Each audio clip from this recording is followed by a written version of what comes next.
வணக்கம். வருகிற ஞாயிற்றுக்கிழமை ஜூலை 26ஆம் தேதி தமிழகம் முழுவதும் இந்து முன்னணி சார்பா தமிழகத்தில் உள்ள இந்து சமய அறநிலையத்துறை கோயில்களில் உள்ள தரிசன கட்டணத்தை ரத்து பண்ணணும் அப்படின்னு சொல்லி ஒரு மிகப்பெரிய மக்கள் எழுச்சி போராட்டத்தை இந்து முன்னணி முன்னெடுத்திருக்கிறது.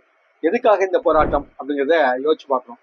கடந்த ஒரு வருடத்துல பழனி முருகன் கோயில், தண்டாயுதபாணசாமி கோயில்ல ஒரு வருட வருமானம் மட்டும் 100 கோடி ரூபா. ஒரு ரூபா 2 ரூபாலாம் இல்லைங்க, ஒரு வருஷத்தில் உள்ள வருமானம் மட்டும் 100 கோடி ரூபா.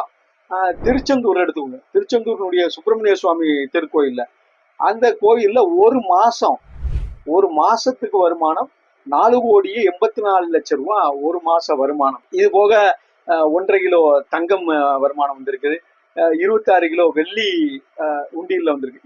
இது வந்து உண்டியல்ல வரக்கூடிய வருமானம் மட்டும். அதே போல ஸ்ரீரங்கம் ரங்கநாத சுவாமி திருக்கோயில், அந்த கோயில்ல பாத்தீங்கன்னா கடந்த ஜூன் மாசத்துல ஒரு மாசத்துல மட்டும் உண்டியல் வருமானம் 94 லட்சம், கிட்டத்தட்ட 1 கோடி. ஒரு மாசத்துல உண்டியல் வருமானம் 94 லட்சம். தங்கம் வந்து 107 கிராம், கிட்டத்தட்ட 1 கிலோவை தாண்டி இருக்குது. வெள்ளி 845 கிராம்.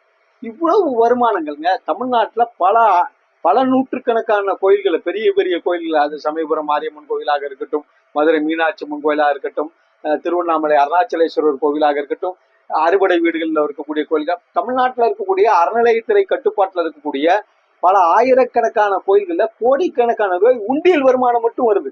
இது போக நிலம் வருமானம், குத்தகை வருமானம், கடைகள் சுற்றி இருக்கக்கூடிய கடைகள் இருக்கக்கூடிய வாடகை வருமானம், கோடிக்கணக்கான ரூபா இந்து சமய அறநிலையத்துறை கோயில்கள்ல வந்துகிட்டு இருக்கு.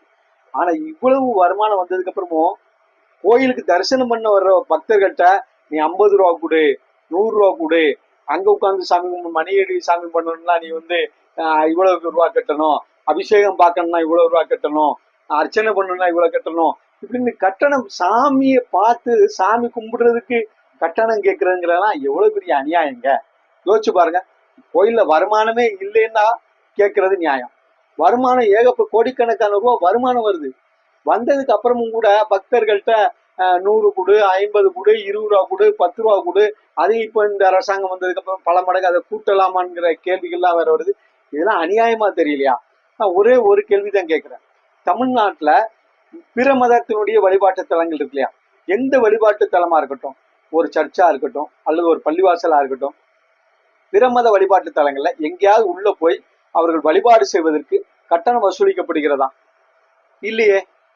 இது மதசார்பற்ற அரசாங்கம் சொல்லக்கூடிய, இப்ப இருக்கக்கூடிய தமிழ்நாட்டில் இருக்கக்கூடிய முதலமைச்சர் மரியாதைக்குரிய ஜோசப் விஜய் அவர்களுடைய அரசாங்கம் பிறப்போக்கும் எல்லா உயிர்க்கும், நாங்கள் எல்லாத்தையும் சமத்துவமா கருதுறோம் அப்படிங்கிறாங்க. உண்மையிலே வரவேற்க வேண்டிய விஷயம். அப்படிப்பட்ட ஒரு அரசாங்கம் கூட இன்றைக்கு பக்தர்கள்ட்ட சாமி கும்பிடுறதுக்கு 50 ரூபா கொடு, 100 ரூபா கொடுன்னு கேட்கறதெல்லாம் அநியாயமா இல்லையா? 50 ரூபாய் இல்லாம ஏழை எளிய மக்கள் போய் சாமி கும்பிடவே முடியாதா? மக்கள் தன்னுடைய பிரச்சனைகளை, தன்னுடைய குறைகளை, 1000 மன குமுறல்களை கடவுள்கிட்ட போய் வைக்கிறதுக்காக தான் கோயில் கட்டி வச்சிருக்கான். அந்த கோயிலுக்குள்ள போறதுக்கு கூட துட்டு இருந்தாதான் நீ வந்து கோயிலுக்குள்ள வர முடியும். நீ 50 ரூபா இருந்தாதான் அர்த்த மண்டபத்துக்குள்ள வர முடியும். இல்லைன்னா வெளியில நின்னே சாமி கும்பிடுனா இது ஒரு வகையான பொருளாதார தீண்டாமை இல்லையா? எக்கனாமிக்கல் அன்டச்சபிலிட்டி இல்லையா? காசு இருக்கிறவங்க மட்டும்தான் ஒரு குறிப்பிட்ட இடத்துல போய் சாமி கும்பிட முடியும். மற்றவங்க எல்லாம் வெளியில நின்றுதான் சாமி கும்பிட முடியுங்கிறது எவ்வளவு பெரிய ஒரு ஏற்றத்தாழ்வு. கடவுள் முன்னாடி எல்லாரும் சமந்தானங்க. அப்ப எதுக்கு இந்த கட்டண தரிசனம்? கேட்டா என்ன சொல்றாங்க? கூட்டத்தை முறைப்படுத்துறதுன்னு ஒரு வார்த்தையை வச்சுக்கிட்டாங்க. கூட்டத்தை முறைப்படுத்தணும்னா கியூ 2-3 கியூ ஆக்குங்க, இன்னும் நிறைய வசதிகள் செஞ்சு கொடுங்க. அதை செய்யறதை விட்டுட்டு 100 ரூபா வாங்கினா கூட்டம் குறைஞ்சுமா? நான் கேட்கிறேன். இப்ப திருவண்ணாமலையில நீங்க 100 ரூபா கட்டணம்னா 100 ரூபா கட்டணம் வாங்குறதுனால கூட்டம் குறைஞ்சிட்டா? திருச்செந்தூர்ல 100 ரூபா கட்டணம் வாங்குறதுனால பக்தர்கள் கூட்டம் குறைஞ்சிட்டா? இல்ல. வந்து சாமி கும்பிடணும்னு வந்த பக்தர்கள் சாமி கும்பிட்டுட்டு தான் போவாங்க. அப்போ நீங்க 100 ரூபா வாங்கினா நான் வந்து கூட்டத்தை குறைக்கிறதுக்காக தான் நான் வந்து 100 ரூபா வாங்குறேன்னு சொல்லிட்டு கூட்டத்தை குறைக்கணுங்கிற எண்ணமே தவறானதா இல்லையா? கோயிலுக்கு வர பக்தர்களுக்கு வந்து எண்ணிக்கையை குறைக்க இவங்க யாருங்க? இவங்க யாராவது கெட்டடம் கட்டி வச்சாங்களா? கோயில் கட்டி வச்சிருக்காங்களா? ஒரு செங்கல் எடுத்து வச்சிருப்பாங்களா? நம்முடைய முப்பாட்டம் கட்டண கோயிலுங்க. அப்படிப்பட்ட கோயில்ல சாமி கும்பிடுறதுக்கு கட்டணம் கேட்கறாங்க. இது யார் கேட்பா? யார் கட்டி கேட்கணும்? அரசாங்கத்தினுடைய காதுகள்ல பல வருஷமா இந்து முன்னணி இந்த போராட்டத்தை நடத்திருக்கு. ஒவ்வொரு வருஷமும் ஜூலை மாதம் இந்து முன்னணி இந்த போராட்டத்தை முன்னெடுத்திருக்கிறது. தரிசன கட்டணத்தை ரத்து பண்ணணும். ஆனா இதுவரை எந்த அரசாங்கமும் இதை வந்து நடைமுறைப்படுத்தல. இப்போது வந்திருக்கக்கூடிய தமிழகத்துல இருக்கக்கூடிய புதிய அரசாங்கம் திரு ஜோசப் விஜய் அவர்கள் தலைமையிலான இந்த அரசாங்கமாவது மக்களினுடைய கருத்தை செவிசாய்க்கணும், பக்தர்களினுடைய கருத்தை செவிசாய்க்கணும். எல்லாரையும் சமமா கருதுங்க. பிற மத வழிபாட்டு தலங்கள்ல எல்லாம் எப்படி இருக்கும் அதே போல இந்து மத வழிபாட்டு தலங்கள் இந்துக்கள் மட்டும் இழிச்சு வேணாம், இந்துக்கள் மட்டும் சாமி கும்பிடுறதுக்கு காசு வேணும்னா என்னங்க அநியாயம்?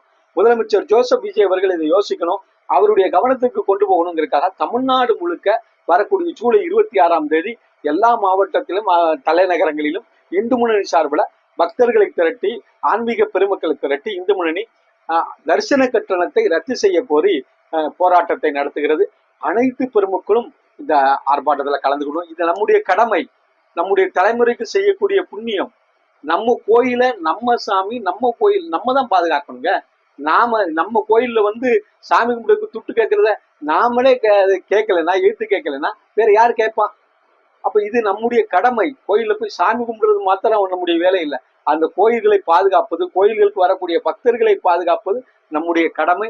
அத்தனை இந்துக்களும் இது நம்முடைய ஒரு கடமை. அன்னைக்கு என்ன வேலை இருக்கட்டுங்க, 1000 வேலைகள் இருக்கட்டும், பல விழாக்கள் இருக்கலாம், எல்லா வேலையும் கொஞ்சம் ஒரு 2 மணி நேரம் 3 மணி நேரம் ஒதுக்கி வைத்து விட்டு நான் கும்பிடக்கூடிய கோயிலை காக்க வேண்டும், நான் கும்பிடக்கூடிய கோயிலை சீரமைக்க வேண்டும், அதுல நடக்கக்கூடிய ஒரு முறைகேடுகளை தட்டி கேட்கணும் அப்படிங்கிற ஒரு இறைமனைப்பான்மையோடு இந்த போராட்டத்துக்கு வாருங்கள்.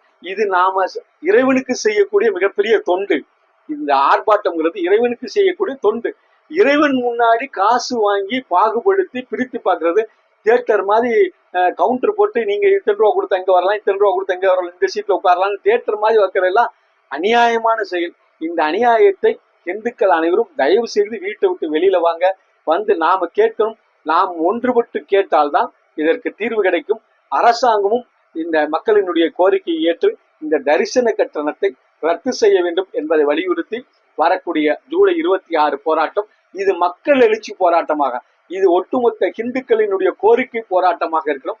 அத்தனை பேரும் அரசியல் கடந்து, சாதி கடந்து, இனம், மொழி எல்லாம் கடந்து இந்த தமிழகத்தில் இருக்கக்கூடிய அத்தனை ஆலயங்களிலும் தரிசனத்திற்கு கட்டணம் வசூலிக்கப்படுவது நிறுத்தப்பட வேண்டும் என்கின்ற ஒற்றை கோரிக்கையோடு அத்தனை இந்துக்களும் ஒன்றுபடுவோம், வென்று காட்டுவோம். வாருங்கள். நன்றி, வணக்கம்.